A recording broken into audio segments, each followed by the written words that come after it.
The noble Wookiee race is constant in just about any part of the galaxy that you might visit, from pilots and mechanics to smugglers and even bounty hunters, yet a very small number of them have ever become Jedi. This is of course of the naturally low force sensitivity rates in their species. Whenever a Wookiee does end up becoming a Jedi though, it's always fascinating to behold. It seems almost oxymoronic that a species known for their temper would be able to learn the peaceful and passive nature of the Jedi. However, several Wookiees have successfully walked this path and become powerful members of the Order. But ironically, what we don't ever see are dark side Wookiees or Wookiee Sith. Actually, there haven't been any Wookiees who have turned to the dark side ever in recorded lore. This curious phenomenon has vexed the researchers in these archives, as we once analyzed each Wookiee Jedi that we knew of to see the common traits that they had. However, in this holocron, we wanted to really dig into the true reason why no force sensitives of this apparently rage-filled species have ever succumbed to the lure of the dark side, and what makes them so incredibly powerful as Jedi Knights and servants of the light. Why is it that the dark side avoids the Wookiees? Or why could it be that a Wookiee's will is so ironclad that the temptations of the dark are meaningless to them? The first thing that we have to look at with Wookiees are their cultural standards. While we know that Wookiee Jedi are usually taken at childhood, they have the values of their people baked into their very DNA, especially when they read up on their own people in the archives and take pride in their origins. The Wookiee race is intrinsically connected to their planet of Kashyyyk and religiously worship the Worshir trees. As we saw with Gungi's tribe in the Bad Batch, there are Wookiee mystics who claim to be able to hear the trees speak and know of their will. Gungi himself was able to confirm this by sensing the tree through the Force. This is because Kashyyyk is very rich in the Force due to all of the natural flora and fauna. The Wookiees have a very deep-rooted respect for life and nature, all things that make up and respect the light side of the Force. It may be as simple as saying that the Wookiees are more inclined towards the light, much like the Kaldor or the Ithorians, but we believe it runs even deeper than this. Their respect towards the sanctity of the living is shown in their now famous holiday, Life Day, which celebrates the tenets of family, joy, and harmony. Life Day became so popular that, although it originated on Kashyyyk, the rest of the galaxy adopted it as a holiday as well, with Coruscant even going all out with parades and decorations. The point being, Wookiees may be known for their temperamental nature, but they are more known for their respect and their love of life, loyalty, and bravery. You may have often heard the Aka suffix in many Wookiees' names. Chewbacca, Lobaka, and Tyvaka all share this word in common with their name. The Shiri Wook is directly translated as a title meaning the brave. The values of courage and willingness to protect one's home and family was everything to Wookiee culture. The idea that one would ever choose to act selfishly would be affront to all of these tenets. We have to remember that the Wookiees are very proud people. But it's not the type of pride that would lead to arrogance as some people understand pride. Rather, the pride the Wookiees have are towards their core values and their honor, which all reside in the tenets. But of course, with enough torture, the Sith have proven before that they can just get about anyone they want to eventually turn to the dark side. But still, the Wookiees never have. Some phenomenally powerful and loyal Jedi such as Bastila Shan and Anakin Skywalker would embrace the dark. Luke Skywalker had a deep pull to it despite being rooted in the light the majority of his life, and even once turned to the dark side after being influenced by the Emperor. And yet, no Wookiee ever has. This brings us into another important aspect of Wookiee culture. Despite how proud and strong they are, they're one of the most oppressed species in the entire galaxy. People look down on them as wild, smelly animals rather than actual people. And none exemplifies this tragedy more than their relationship with the Trandoshans. The rivalry between the Wookiees and Trandoshans is now legendary, and we spent quite a few episodes of the Clone Wars exploring the Trandoshan slavers' attack on the Wookiees, and then again in the Bad Batch when the Trandoshans had decided to lend their aid to the Empire for the same reason.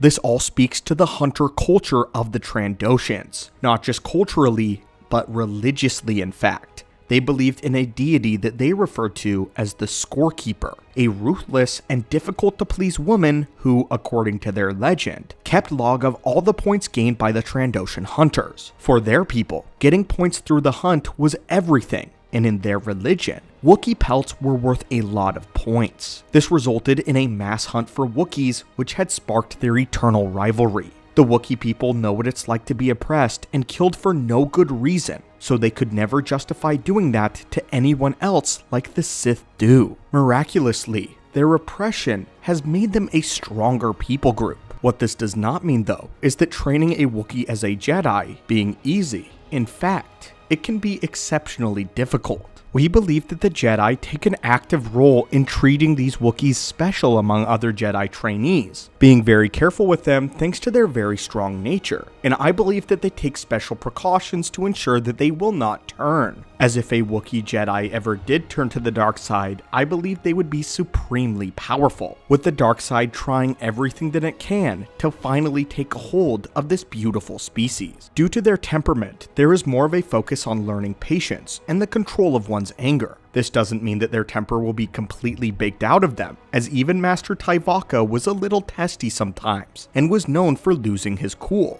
Yet, the Jedi seem to really play towards the Wookiees' love for life and bravery to encourage their use of the Force for peace and balance. Tyvaka turned out to be one of the most loyal and insightful Jedi the Order had ever seen, earning him a place on the High Council. Gungi was very loving as a young trainee, who went out of his way to help people whenever he could, even if he didn't always have the means to. Lobaka, although he enjoyed battle, had a great sense of humor and was always hanging around with his close friends. He was heartbroken when Jacen Solo embraced the dark side, as he considered him his closest friend. All of this said, the Wookiees were not perfect Jedi, and we believe that several Wookiee Jedi have been tempted by the dark side. The main Wookiee Jedi that we'll be talking about is a youngling by the name of Kishish, and had an extremely close friendship with a young Trandoshan Jedi by the name of Gyre. The two of them and their third friend were all very close and trained under Grandmaster Yoda in lightsaber instruction. They would all become enamored with lightsaber combat following watching Yoda and Dooku give a demonstration. However, one night, Kishish was meditating and he saw a terrifying vision of the Trandoshans killing his people on Kashyyyk. With the vision ended up showing him his friend in Gyre attacking him with his lightsaber and murdering him.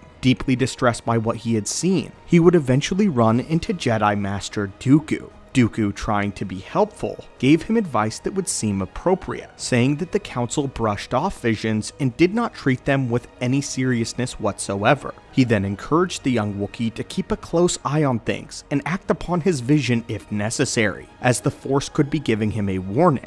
Dooku also told the young Wookiee to not tell Yoda about his vision, as the Grand Master would brush it off. This caused the young Wookiee Jedi to completely cut himself off from his friends, including his closest one in Gyre. Soon, Yoda would take note of this and have a long talk with the young Wookiee, who revealed his vision and confessed his fear. Yoda would give him a talk about respect towards his fellow Jedi, and that the rivalry between the Trandoshans and the Wookiees had no place in the walls of the temple. In the end, the young Wookiee and the Trandoshan became great friends once more, at least for a few more years. When the two grew older than Padawans, the nightmares about Gyre would return. Only this time, the young Wookiee had nightmares about Gyre embracing the dark side, attacking the Wookiee and murdering him. After another misunderstood conversation with Dooku, the Wookiee would get the idea that he needed to prevent this vision by any means necessary. While the entire group was out on a field trip on another planet, the Wookiee would lead Gyre out into a secluded place where he would suddenly attack her. The two would have a brief duel when the Trandoshan did everything she could to talk him down, telling her friend that she had no intentions of ever hurting anyone, and that in fact, he was the one that was hurting people. At this point, the young Wookiee was so deep in fear and anger that he was completely unreachable. Even after their third friend attempted to intervene in the Wookiee's rampage, he ended up hurting their friend by grazing his arm with the lightsaber, and soon Gyre would best Kishish in the duel, disarming him.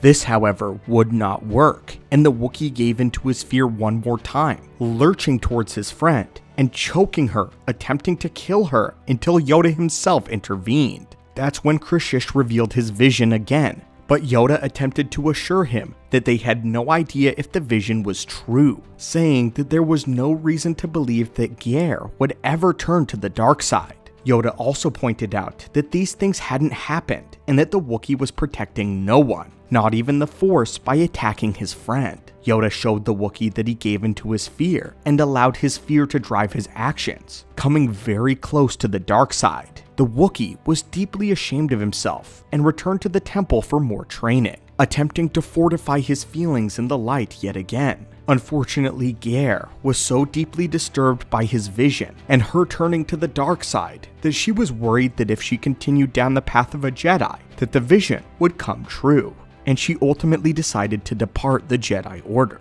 Yoda would later consider this to be one of the greatest failures of his entire life. Only later did he find out that Dooku had encouraged the young Wookiee to act upon his vision. This would be the only time that we know of when a Force-sensitive Wookiee came into contact with the dark side, even if to some it appeared justifiable. The young Wookiee would eventually make good on his promise to never embrace the dark side again though, but this of course begs the question, is it possible for a Wookiee, Force-sensitive or not, to be bad? The cases are extremely rare, but it is possible. Like all beings in the galaxy, no one is exempt from choosing to be a good or a bad person. A great example of a Wookiee gone rotten is Black Chrysanthemum. He was disgraced from Kishish and banished from his homeworld for yet unknown reasons. But just by looking at his personality, you can probably guess why. He enjoyed hurting others and liked to hear them scream when he attacked them. He became a bounty hunter just to satiate his bloodlust and to get by in the galaxy.